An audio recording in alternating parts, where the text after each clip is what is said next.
Hey there! In this tutorial, we'll show you how to create your first background job on Heroku using Cron To Go. To begin, go to your app's dashboard and click on Cron To Go from the add-on list. This is Cron To Go's dashboard. To create a job, click Add Job. Now we'll specify more details of our Cron job.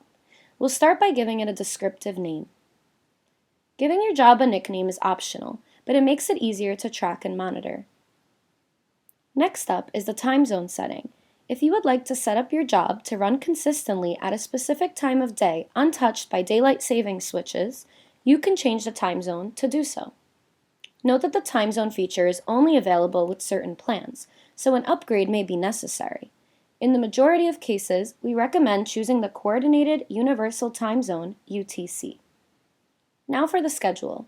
In order to schedule a job, you'll need to enter a Cron expression which determines when exactly the job will run. If you feel as though you're not competent enough in the art of Cron expressions, you can start with our presets, read our guide to Cron expressions, or use cronexpressiontogo.com.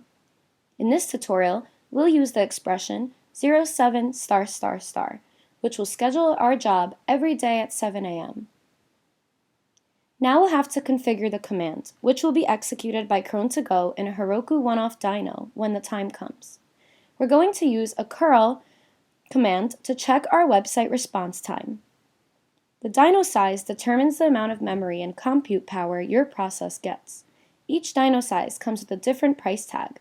Choose one that is available for your app and has enough resources to run your processes.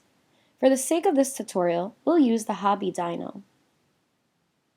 You can set a timeout in seconds, after which the process will be killed by Heroku. This ensures that your jobs won't run once they've achieved their goal or interfere with one another. We'll just keep the default for now. Make sure the job is active and create the job. There we have it, our first Cron job. It shows up on the dashboard and it will run according to the schedule we defined. Check out our other tutorials to see what other cool things you can get done with Cron To Go.